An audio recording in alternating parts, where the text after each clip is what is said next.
మీ personal interviews మరియు వ్యాపార ప్రకటనల కొరకు ఈ నెంబర్ని సంప్రదించండి. హాయ్ హలో నమస్తే, నేను మీ కట్టా కార్తీక్. ఏపీ ఏ అంటే అరెస్టు, పి అంటే ప్రతీకారం అన్నట్టు తయారైంది ఆంధ్రప్రదేశ్ రాజకీయ పరిస్థితి. మీ అందరూ తెలుసు, ఆంధ్రప్రదేశ్ అనగానే గుర్తొచ్చేది ఒకవైపు చంద్రబాబు నాయుడు గారు చేస్తున్నటువంటి అభివృద్ధి, ఇంకోవైపు వైసీపీ నాయకుల సోషల్ మీడియా కార్యకర్తల అరెస్టులు, కేసులు. ఇప్పుడు వర్మ మీద కేసు చూస్తున్నాం, పోసాన్ మీద కేసు చూసాం, సిరెడ్డి మీద కేసు చూసాం, ఏకంగా ఇప్పుడు జగన్మోహన్ రెడ్డి మీద కేసులు. ఇంతకుముందు కొడా నాని, వల్లభనేని వంశీ, అనేక మంది మాజీ మంత్రుల మీద, ఎమ్మెల్యేల మీద కేసులు నమోదైనవి. ఇప్పుడు ఏకంగా జగన్మోహన్ రెడ్డి మీద కేసులు నమోదవుతున్నాయి. ఇప్పుడు నిన్న అరెస్ట్ అయినటువంటి విజయపాల్, రఘురామకృష్ణరాజు గారిని కొట్టినటువంటి కేసులో ఏ3గా జగన్మోహన్ రెడ్డి ఉన్నారు. అది పక్కన పెడితే అదాని దగ్గర లంచం తీసుకున్నారు 1750 కోట్లు అనేటువంటి దాని మీద నిన్న ఏసీబీకి కంప్లైంట్ రావడం జరిగింది. దాని మీద కూడా కేసు నమోదైనట్టు తెలుస్తోంది. ఈ కేసులు ఎలా చూడాలి, ఈ కేసులో జగన్మోహన్ రెడ్డి జైలుకు వెళ్లే అవకాశం ఉందా తెలుసుకునే ప్రయత్నం చేద్దాం. మనతో ఉన్నారు సీనియర్ జర్నలిస్ట్, ప్రముఖ రాజకీయ విశ్లేషకులు డివి శ్రీనివాస్ గారు. సార్ నమస్కారం. సార్ నమస్తే. సార్ ఏంటి ఆంధ్రప్రదేశ్ అంటే అరెస్టులు, ప్రతీకారాలు, ఏమంటారు? అమరావతి, పోలవరం అవునా? ఏది గతంలో మనం విన్నది. ఏపీ అంటే ముఖ్యమంత్రి చంద్రబాబు 2014-19 మధ్య ఏమని చెప్పేవాళ్ళు, ఏ అంటే అమరావతి, పి అంటే పోలవరం అనేవాళ్ళు. ఇప్పుడు అలాంటిది మరి ఏపీ అంటే ఇప్పుడు మీరు అరెస్టులు, ప్రతీకారాలంటే ఇవాళ అరాచక శక్తులపై పోలీసింగ్, ఓకే, అరాచకాల పైన ఇవాళ సమర్థంగా పోలీసు ఉక్కుపాదం మోపుతారు. ఎందుకంటే అది తనైనా మనైనా ఎవరు తప్పు చేసినా శిక్షింపబడాలి. ఇప్పుడు జగన్మోహన్ రెడ్డి 5 ఏళ్లలో ఏం జరిగింది, అక్కడ దుష్ట శిక్షణ దేవుడెరుగు, తనేంటి శిష్ట శిక్షణే జరిగింది.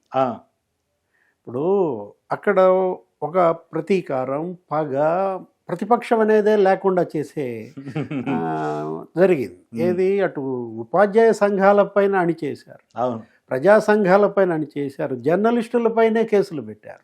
ఏది హత్యా నేరాలు, రాజద్రోహం కేసులు, అసలు ఎవరికి స్వేచ్ఛ నీకు లేని పరిస్థితి. ఒక రకంగా భయం గుప్పెట్లో ఆంధ్రప్రదేశ్.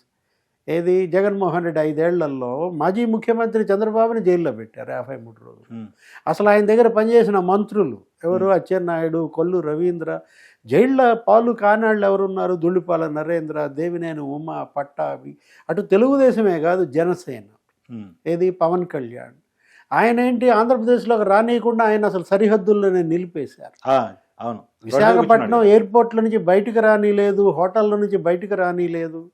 అసలు చంద్రబాబు పైన రాళ్ల దాడులు, ఏది ఇప్పుడు నందిగామ దగ్గర కానీ, ఎర్రగొండపాలెం దగ్గర కానీ, అసలు అంగళ్ళులో అయితే యుద్ధమే నడిచింది. అవును. అంటే ఇప్పుడు ఆ అరాచకాలన్నిటిపైన ఇవాళ కేసులు. సరే, మీరు ఆ పాయింట్లు ఏమైనా తిరగట్టు అడుగుతున్నాను. అంగల్ కానీ లేదా నందిగామ కానీ చంద్రబాబుని చంపే ప్రయత్నం జరిగిందా సార్ ఆ రోజు? అంటే మరి రాళ్ల దాడి ఒకళ్ళ, ఇద్దరు, 100 మంది కదా.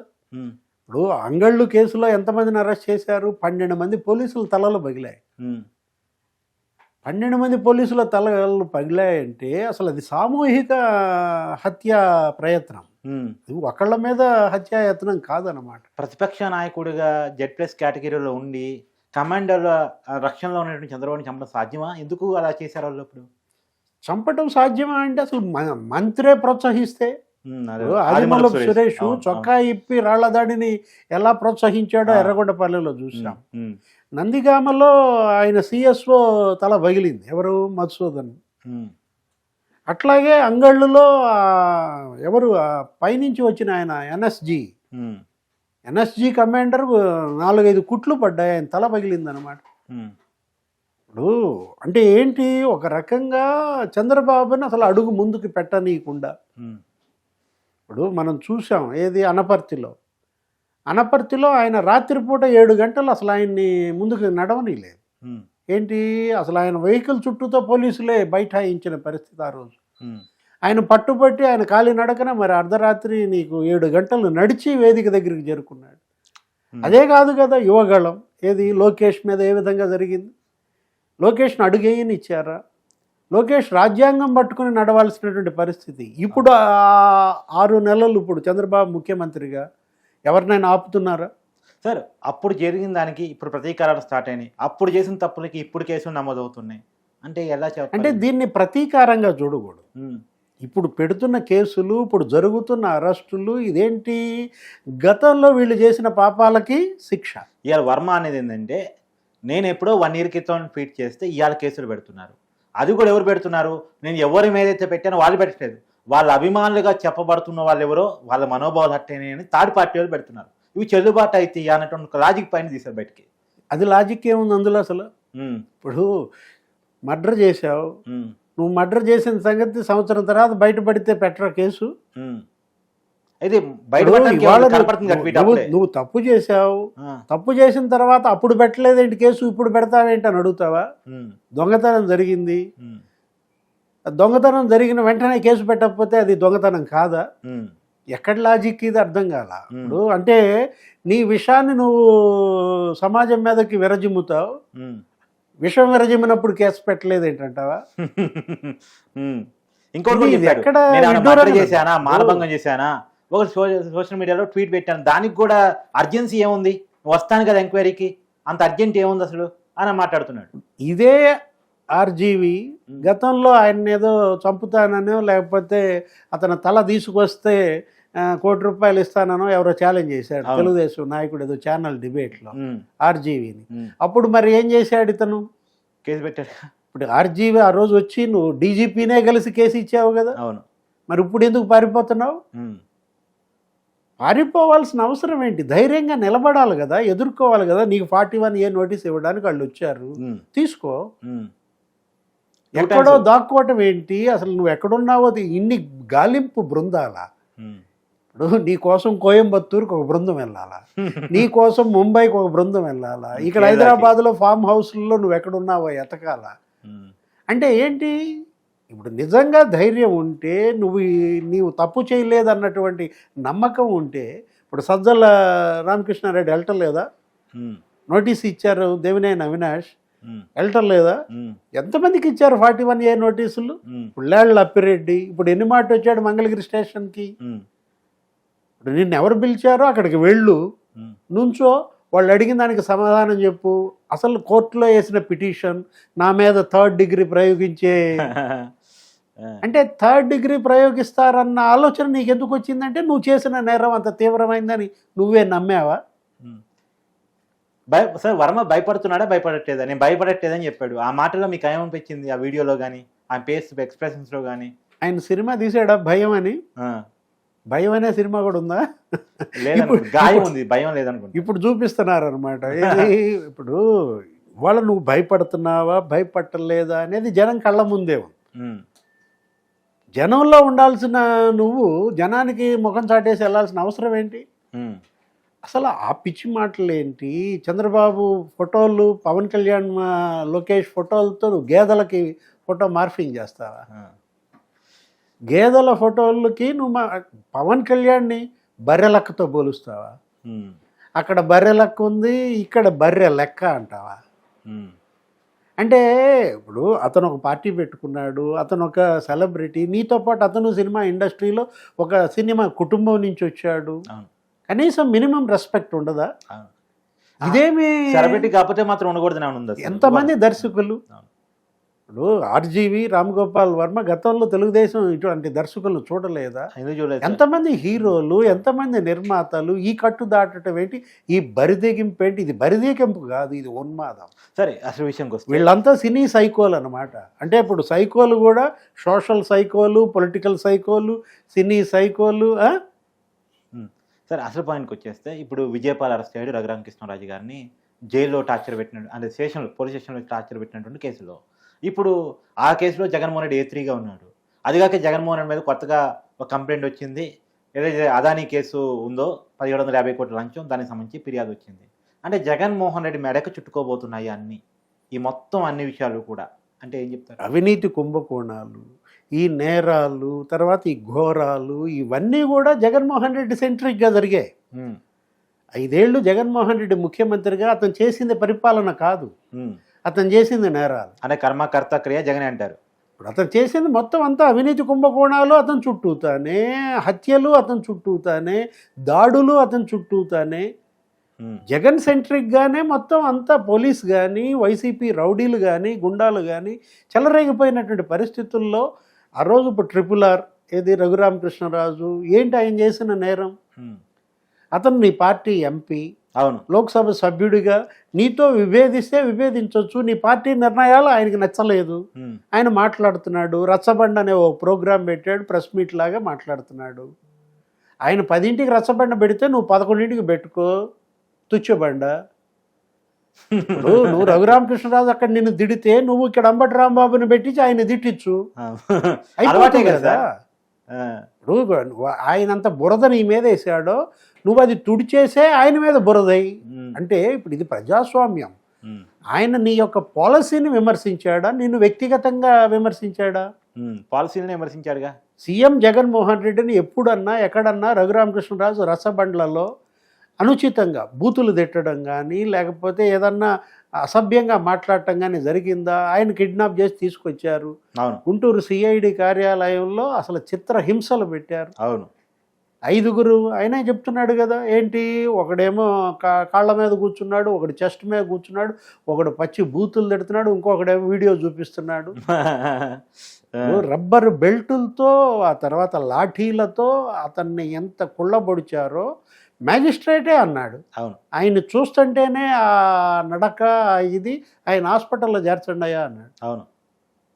ఇప్పుడు మిమ్మల్ని ప్రైవేట్ హాస్పిటల్లో చేర్చమన్నాడు, రమేష్ హాస్పిటల్లో, గవర్నమెంట్ హాస్పిటల్లో 2 చోట్ల చూపించమంటే నువ్వు రమేష్ హాస్పిటల్లో తీసుకెళ్లకుండా మీ లీగల్ టీం సూపరింటెండెంట్ ఉన్నటువంటి ప్రభావతి ఉన్న ఆ హాస్పిటల్లో నువ్వు ఏదో తప్పుడు రిపోర్టు. ఇప్పుడు ఆ ప్రభావతి కూడా A5. అవును. ఇప్పుడు A4. ఇవాళ కోర్టులు చాలా సీరియస్గా ఉన్నాయి, ఎందుకంటే జడ్జీలే వీళ్ళ బాధితులయ్యారు. అవును.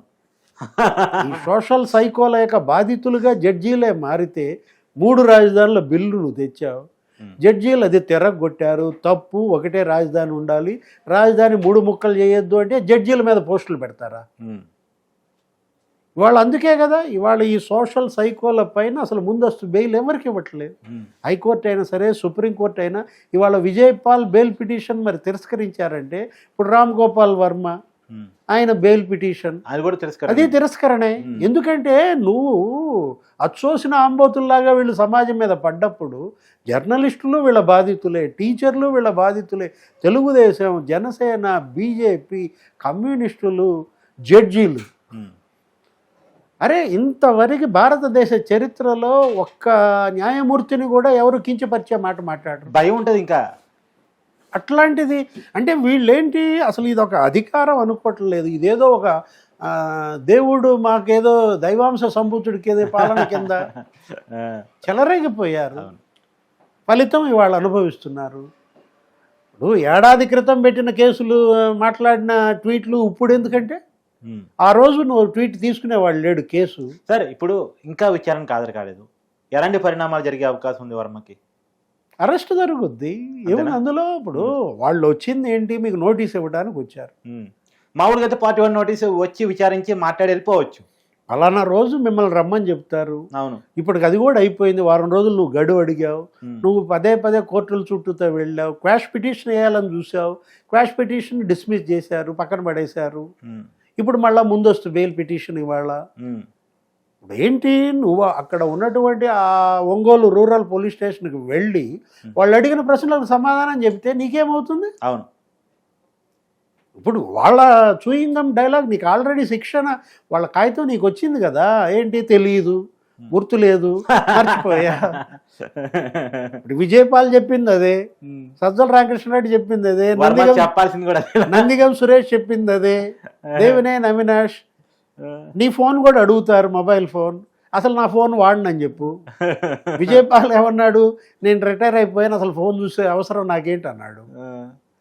అంటే ఇవాళ సమాధానాలకు కొదవలేదు. వాళ్ళు ఎన్ని ప్రశ్నలు అడిగినా మీకు సమాధానం చెప్పించేలాగా మీకు శిక్షణ ఇచ్చే న్యాయవాదులు మీ దగ్గర ఉన్నారు, కానీ తప్పించుకోలేరు. ఏది పారిపోవటం అనేది, ఎంత దూరం పారిపోతావు నువ్వు? భారత్ న్యాయ వ్యవస్థ చట్టం ఏంటంటారు, చేతులు చాలా పొడవైనవా, కానూన్ కా హాత్ బహుత్ లంబా హాయ్. రామ్ గోపాల్ వర్మ ఎంత దూరం పారిపోతాడు? విజయపాల్ ఇవాళ కళ్ళ ముందు కనపడుతుంది. విజయపాల్కే నీకు బెయిల్ రాలేదంటే జగన్మోహన్ రెడ్డికి ఏమొస్తుంది? అవును. ఇప్పుడు నెక్స్ట్ ఇక జగన్మోహన్ రెడ్డి. సార్ ఇప్పుడు ఈ కేసులో జగన్మోహన్ రెడ్డి నోటీసులు బాబోతున్నాయా? ఈరోజు RRR ఏమన్నారు, ఈరోజు మాట్లాడుతూ ఎవరైతే ఆ రోజు నా మీద దెబ్బ పడ్డదో అందరూ జైలుకి వెళ్ళాల్సిందే అంటున్నాడు. ఇప్పుడు రఘురామకృష్ణరాజు పట్ల వాళ్ళు అమానుషంగా ప్రవర్తించారు. ఏది సభ్య సమాజం తల దించుకునేలాగా ప్రవర్తించారు. ఎవరికుంది ఆ హక్కు? కస్టడీలో ఉన్నటువంటి ఖైదీని కొట్టమనా? ఇవాళ కస్టడీలో ఉన్న ఖైదీని కొడితే బెయిలా మీరు అడిగేది? రేపొద్దున ఇంకా పోలీసు ఇంకెంత రెచ్చిపోతుంది. అవును అవును. ఎందుకు ఆంధ్రప్రదేశ్కి దౌర్భాగ్యం సార్? ఇప్పటికి 3 IPSలు సస్పెండ్ అయ్యారు, ఇంకొక IPS ఇలా అరెస్ట్ అయ్యాడు అంటే ఏంటి పోలీసింగ్ ఇలా ఉంటుందా? పోలీసు వాళ్ళు అరెస్ట్ కావడం అంటే అసలు వాళ్ళు పోలీసు వాళ్ళు అంటే వాళ్ళు విచారం చేసేవాళ్ళు, వాళ్ళు అరెస్టులు చేసేవాళ్ళు, కానీ వాళ్ళే అరెస్ట్ అయ్యే పరిస్థితుల్లోకి, వాళ్ళే సస్పెండ్ అయ్యే పరిస్థితుల్లోకి ఏంటి ఎట్లా అర్థం చేసుకోవాలి? అంటే వాళ్ళు చేసిన తప్పులు అవి. ఏది వాళ్ళ జగన్మోహన్ రెడ్డి హయాంలో నీకు పోలీస్ క్రిమినల్ చట్టపట్టాలి, ఆ గీత చెరిగిపోయింది. పోలీస్ స్టేషన్లోనే క్రిమినల్స్ పుట్టినరోజులు జరుపుకోవటం. PSR ఆంజనేయులు ఇవాళ ఈ పరిస్థితి ఎందుకు వచ్చింది? ఇప్పుడు రఘురామకృష్ణరాజు కేసులో ఆయన కూడా ఉన్నాడు, A1 A2. అవును. సునీల్ కుమార్, PSR ఆంజనేయులు, విజయపాల్, జగన్మోహన్ రెడ్డి, ప్రభావతి. అవును. కాదంబరి జత్వాని కేసులో వీళ్ళే. అవును. మళ్ళీ ఇదే PSR ఆంజనేయులు, కాంతిరాణ, విశాల్ గున్ని. అవును. అంటే IPSలు కావచ్చు, కానిస్టేబుల్ కావచ్చు, ఇన్స్పెక్టర్లు కావచ్చు, DSPలు కావచ్చు, ఎవరైతే అంట కాగారో, ఏది అధికారంతో పాటు కుమ్మక్కయ్యారో వాళ్ళందరూ ఇవాళ అనుభవిస్తున్నారు. అవన్నీ రెడ్ బుక్ చాప్టర్స్ సార్ ఇవన్నీ? రెడ్ బుక్ చాప్టర్ 3 జరుగుతోంది అంటున్నారు. మొన్న కూడా ఏదో లోకేష్ మాట్లాడుతూ రెడ్ బుక్ చాప్టర్ 4 ఓపెన్ అంటున్నాడు. 4 చాప్టర్ ఓపెన్ అనగానే కొడాలి నాని కంగారు పడుతున్నట్టున్నాడు. లేకపోతే వల్లభనేని వంశీ, అంటే వంశీ ఏదో 1000 కోట్లు మట్టి మాఫియా అంట. ఈరోజు ఏదో వార్తలు చూస్తున్నాం. కొడాలి నాని ఏదో గ్రావెల్ మాఫియా అంట అక్కడ గుడివాడలో. వీళ్ళు మెడలోతు అవినీతి కుంభకోణాల్లో కూరుకుపోయి 30 ఏళ్ళు మేమే అధికారం జలాయిస్తామన్నటువంటి కళ్ళు నెత్తికెక్కిన పరిస్థితుల్లో జనం వీళ్ళ కళ్ళు కిందకి దించారు. ఇప్పుడు అరాచక శక్తులపై policing. Thank you sir. Thank you so much. నమస్తే.